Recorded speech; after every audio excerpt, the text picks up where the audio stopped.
marami pong maraming mga sekta o mga relihiyon na nag-iisip na sila lamang ang tanging makaliligtas.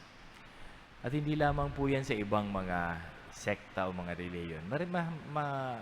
Pati sa atin, ng mga Katoliko, minsan ang yabang natin sapagkat tayo ay Katoliko at sinasabi natin kasi na mula kay Jesus, kay Pedro at lahat ng mga kahalili ni Pedro na mga Santo Papa, kung iti-trace ay si Pope Leo ay nagmula pa doon kay Pedro. At kapag tinignan po natin sa kasaysayan, totoo naman. At lahat ng mga pare ng Katoliko na na-ordain ay galing yan sa ang ordination yan na ginawa ng mga obispo at yung mga obispong gumawa ng ordination, kapag trination ay hanggang yan sa mga apostol.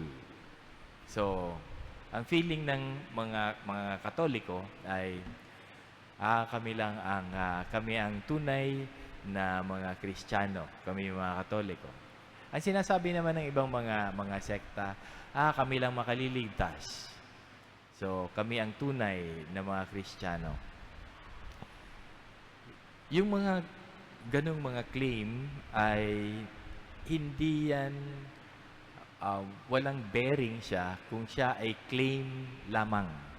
At kung siya ay simpleng paniniwala lamang o simpleng intellectual assent sa isip lamang natin.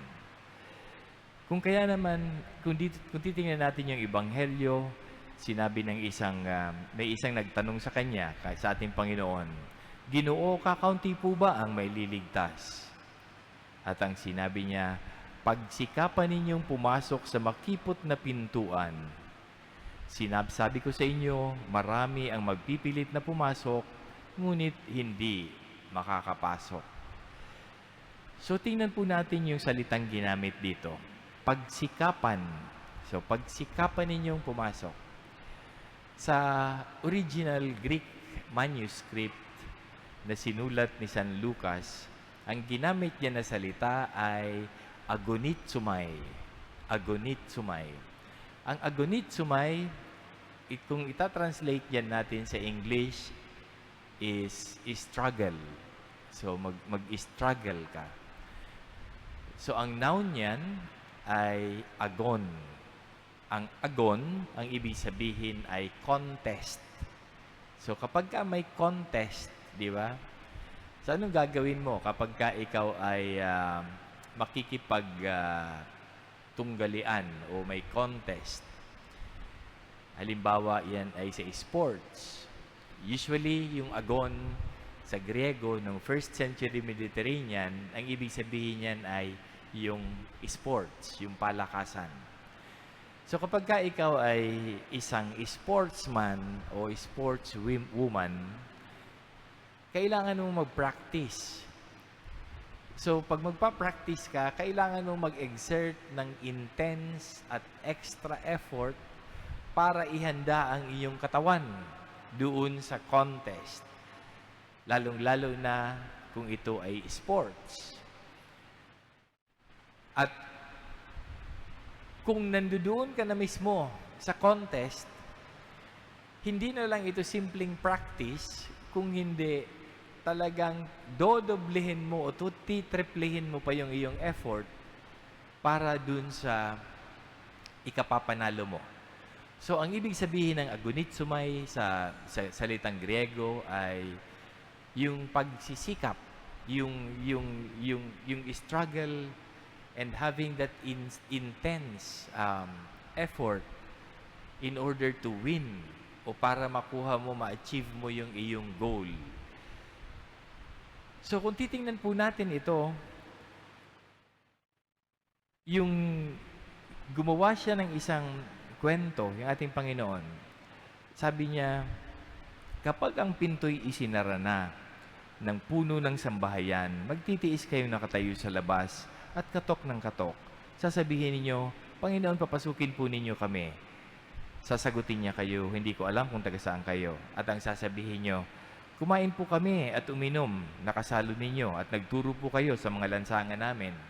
Parang yung claim na nakasama mo kami, kumain ka, nakasabay kami, kasalo mo kami sa pagkain. So, anong ibig sabihin nun?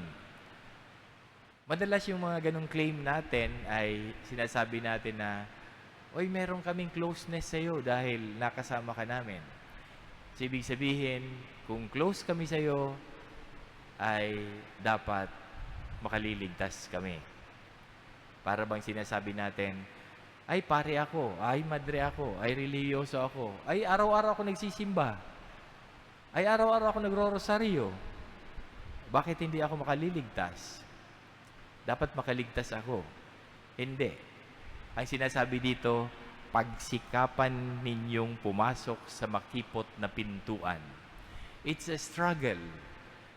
Yung kailangang merong intense effort. So ano yung intense effort na ito? Nakakailanganin natin. Ang nakalagay kasi dito, sabi niya,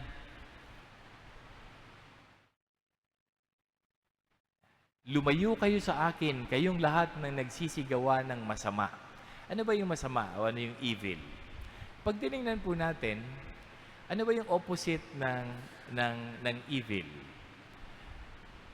Anything na contrary to love is evil.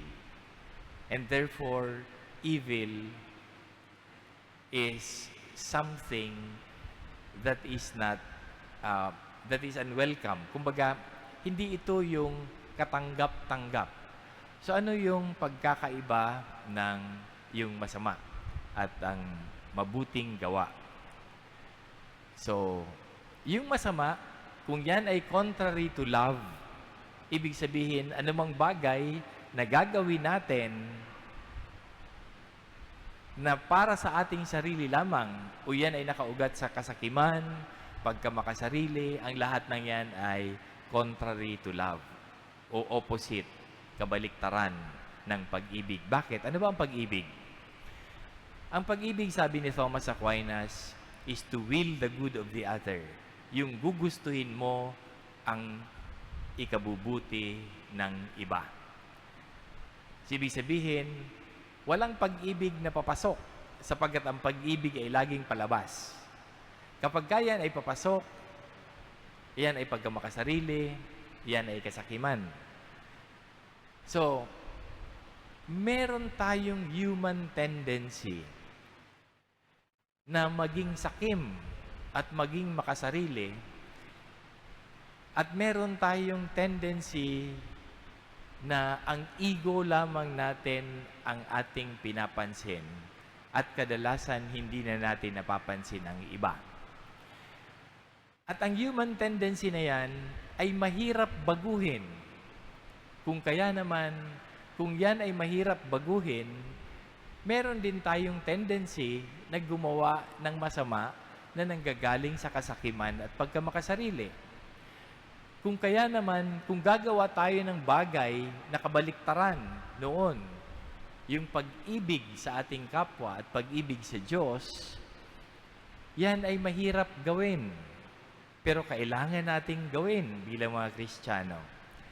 At doon papasok yung sinasabing agonizomai, yung struggle, yung pagsisikap na pumasok sa makitid na pintuan. Sapagkat hindi tayo magkakasya sa makitid na pintuan kung bloated ang ating ego. Kung napakayabang natin, kung marami tayong mga bagahe, kung marami tayong mga dala-dala sa ating buhay, na dala ng ating kasakiman at pagkamakasarili, kung hindi natin kayang ibaba, iwan ang ating mga dala-dalang bagahe, napakalaki natin para pumasok sa pintuang makitid para sa kaharian ng Diyos. So mga kapatid, hindi madali. Yung laging sinasabi nga na naling naririnig natin, Madaling maging tao, mahirap magpakatao. In such a way na madaling maging Kristiyano, mahirap magpaka-Kristiyano. Sapagkat yung requirement na mahalin ang Diyos at ang kapwa ay isang napakabigat na requirement. At ang kailangan natin ay magsumikap, to struggle, yung agonit sumay. Buhusan natin ng intense effort ang ating pagiging Kristiyano. Hindi natin pwedeng sabihin, Katoliko ako, ito ang tunay na reliyon. Hindi rin pwedeng sabihin ng iba na kami lamang ang makaliligtas.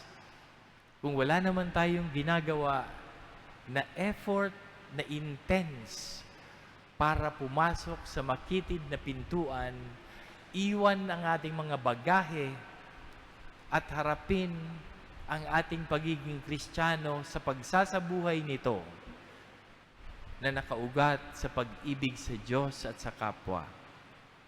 Sasabihin sa atin ng Diyos, hindi ko kayo kilala.